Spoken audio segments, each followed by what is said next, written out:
साहब नमस्कार। नमस्कार जी, नमस्कार। डॉक्टर साहब मैं एक कुछ जानकारी आपसे जानना चाह रहा हूँ। जी जी वो ये है कि हमारे किसान भाई बहुत सारे पशु पालते हैं जी और उसमें दुधारू पशु हैं, पालतू पशु हैं, जी तो अक्सर उनको बहुत बड़ा नुकसान हो जाता है, जिससे बहुत जी सारे रोग, विषाणु जनित रोग हैं, खुरपका मुंहपका है जी जी और इनकी जानकारी जो है जी जी किसान भाइयों को नहीं होती। जी जी तो ऐसी कौन सी अवस्था है जब वो टीकाकरण करें जी ताकि अपने पशुओं को वो इन रोगों से बचा सके? आपने बड़ा अच्छा प्रश्न किया है। ये कहावत भी है कि रोग होने से अच्छा है रोग का बचाव। तो पशुओं में कुछ प्रमुख 4-5 बीमारियां हैं। यदि कि पशुपालक उनसे अपने पशुओं को बचा ले तो उसके पशु स्वस्थ रहेंगे, अधिक उत्पादन देंगे और किसान के पारिवारिक आय बढ़ेगी, किसान खुशहाल रहेगा। इसमें से मुख्य जो बीमारी है और जिन्हें हम टीकाकरण के द्वारा बचा सकते हैं वो है खुरपका मुंहपका रोग, जो एक विषाणु जनित रोग है। इसके अलावा एक पोकनी रोग है। पोकनी रोग में गोबर पतला होता है, दूर तक होता है। ये रोग पहले भारत में बहुत होता था गाय भैंसों में। अब गाय भैंसों में नहीं होता, लेकिन अभी भी ये भेड़ बकरियों में ये रोग होता है। तो जैसे खुरपका मुंहपका रोग है, इसका टीकाकरण वर्ष में 2 बार करना चाहिए। एक तो अप्रैल के महीने में और एक अक्टूबर के महीने में। 3 ml टीका मांसपेशियों में लगाया जाता है, गर्दन की मांसपेशी में डीप करके लगा देते हैं, गाय भैंस भेड़ बकरी सभी को। किसी भी जानवर को 3 ml ही लगेगा। 3 ml ही लगेगा। अप्रैल और अक्टूबर के महीने में लगेगा। जी जी। अब इसके अलावा एक पोकनी रोग है। तो पोकनी रोग केवल भेड़ बकरी में लगता है और ये लगभग मई के महीने में होता है, जब तेज़ धूप होती है और जानवर एक जगह से दूसरी जगह विस्थापित किए जाते हैं। तो मई से 1 माह पूर्व, जैसे अप्रैल में अगर इस रोग का टीका लगा दें तो ये रोग नहीं होता।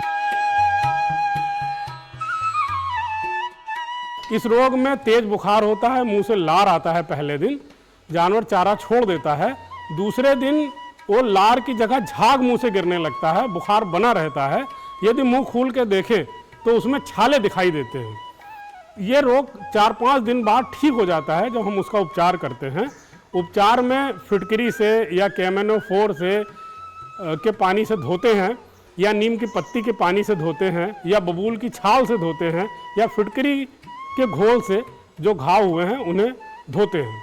मुंह के घाव को भी, और कभी कभी तेज प्रकार के रोग में थनों पर और खुरों के पास भी रोग का प्रकोप होता है, तो बार बार धोने से ये रोग जल्दी ठीक हो जाता है।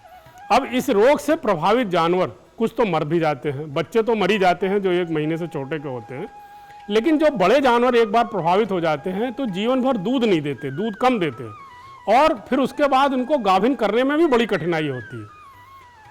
गर्मी में नहीं आते, गर्मी में आते हैं तो रुकते नहीं हैं। अगर बछिया 1 साल 1.5 साल की खुरपका मुंहपका रोग से प्रभावित हो गई तो उसके बाल बड़े हो जाते हैं, हीट में नहीं आती। तो इस प्रकार पशुपालक का बहुत अधिक हानि होता है। तो इस रोग से बचाव के लिए टीकाकरण सबसे उत्तम विधि है। तो आज हम अब इस टीकाकरण की विधि देखते हैं। तो सबसे पहले सिरिंज ले ली, जो बिल्कुल नई सिरिंज हो। अगर नई सिरिंज ना भी हो तो कम से कम हर बार हर पशु के लिए नई सुई का इस्तेमाल करें। सुई थोड़ी सी मोटी हो, मोटी सुई लेकर, और जो इसका टीका है वो 30 ml की पैकिंग में आमतौर पे आता है। केवल खुरपका मुंहपका रोग का भी टीका आता है। एक और घातक रोग है जिसको कि गला घोटू कहते हैं, जिसके बारे में अभी हम आपसे चर्चा करेंगे। तो उसके साथ भी ये टीका आता है। और कई कई जगहों पर एक रोग है जिसे ब्लैक क्वार्टर या लंगड़ी कहते हैं, उसके साथ भी ये टीका आता है। तो इस टीके को खोल के, और जो बिल्कुल स्टेराइल मतलब रोगाणु रहित सुई है, उसकी मदद से 3 ml, ये 30 ml की पैकिंग है और हमें केवल 3 ml टीका लेना है। तो 3 ml टीका लेने के पश्चात हमने पशु जो ठीक प्रकार से बंधा हुआ है उस पशु को इस प्रकार से डीप इंट्रामस्कुलर सुई घुसा दी है, और उसके बाद ये 3 ml जो हमारा टीका इस सिरिंज में भरा हुआ है, इसको लेकर और आराम से, पशु को ज़्यादा तकलीफ ना हो, इस प्रकार इसको ऐसे धीरे धीरे करके और लगा देते हैं। अब ये पशु का टीकाकरण हो गया। बस इसमें ध्यान देना है कि सुई पूरी अंदर घुसी हो। अगर ये सुई पूरी अंदर घुसी हुई नहीं होगी तो यहाँ पर सूजन आएगी और सूजन को ठीक करने में बहुत समय लगता है, कई बार फोड़ा भी बन जाता है। इसके बाद इसको ज़रा ठोक दें जिससे दवा फैल जाए, ऐसे मसल दें। तो इस प्रकार से हमने खुरपका मुंहपका रोग का टीका इस पशु को लगाया।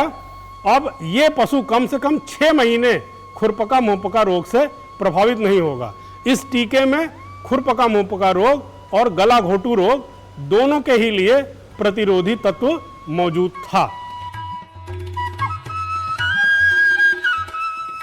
एक अन्य रोग संक्रामक रोग है जिसे संक्रामक गर्भपात कहते हैं। जब वे पशु 6 महीने 7 महीने 8 महीने का गाभिन होता है तो बच्चा फेंक देता है। बच्चा फेंकने के वजह से पशुपालक को एक तो दूध नहीं मिलता, दूसरे पशु का इलाज कराना पड़ता है, क्योंकि बच्चा फेंक देता है और उसके बाद जेर रुक जाती है, तो पहले जेर निकलवानी पड़ती है। उसके बाद पशुओं में बच्चेदानी के अंदर मवाद बन जाता है, तो बच्चेदानी की सफाई करानी पड़ती है। और फिर अगली बार जानवर हीट में नहीं आता है या हीट में आता है तो बड़ी मुश्किल से रुकता है, और रुकता है तो अगली बार फिर बच्चा फेंकने का डर बना रहता है। तो ये रोग एक जीवाणु से होता है जिसका नाम ब्रुसेल्ला है, और ये किसी भी तरीके से किसी भी उम्र में संक्रामक चारा, दाना या पानी के साथ पशु में के शरीर में प्रवेश करता है और जाके बच्चेदानी की कोशिकाओं में छुपा रहता है। जब जानवर गाभिन होता है तो गाभिन पशु में जैसे जैसे प्लासेंटा यानी बच्चेदानी का खोल बड़ा बनता जाता है, वैसे वैसे एक इरिथ्राटल नाम का शुगर शकर्रा बनती है, और उसी शकर्रा को खा के ब्रुसेल्ला नामक जीवाणु की संख्या तेज़ी से बढ़ती जाती है। और जैसे जैसे ये जीवाणुओं की संख्या बढ़ जाएगी तो ये बच्चेदानी को बच्चे के थैली से अलग कर देते हैं और बच्चा थैली सहित बाहर आ जाता है, और बच्चेदानी यानी जेर पशु में फंसी रह जाती है, जिसे पशु चिकित्सक की मदद से निकालना पड़ता है। तो इस रोग से बचाव के लिए एक टीकाकरण होता है जिसको ब्रुसेल्ला का टीकाकरण करते हैं। ये टीका 5 मिलीलीटर घोल के और पशु को 6 महीने की उम्र में, केवल जीवन में एक बार 6 महीने की उम्र में यदि लगा दिया जाए तो पूरे जीवन भर पशु को ब्रुसेल्ला नाम का रोग कभी नहीं होगा। और ब्रुसेल्ला नाम का रोग अगर नहीं होगा तो पशु में गर्भपात नहीं होगा।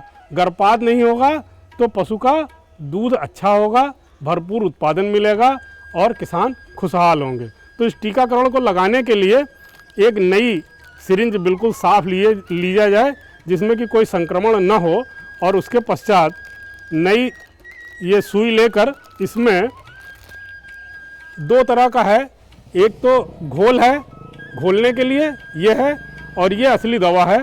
तो घोलने वाली दवा हमने ली, घोलने वाली दवा धीरे धीरे ली हमने, और इस घोलक को हमने असली जो दवा है उसमें डाल दिया। अब इसमें हमने ये प्रवेश करा दिया और इसको लेके खूब घोल दिया, और मिलाने के बाद वापस इसको ले लिया। ये 5 ml देखिए बन गई।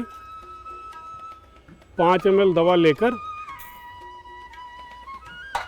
इसका जो ऊपर से हवा है ये निकाल दीजिए, और अब ये हमारा टीकाकरण के लिए तैयार हो गया है। ये नीडल ऐसे लगा दी, लगाने के बाद खाल और मांस के बीच में ऐसे जगह बना ली, और जगह बनाने के बाद ऐसे नीडल लगा के, और ये धीरे धीरे धीरे धीरे दवा को हमने, और फिर नीडल निकाल ली और दवा को ऐसे मल के फैला दिया। तो इस तरीके से ये ब्रुसेल्ला रोग का टीकाकरण हो गया।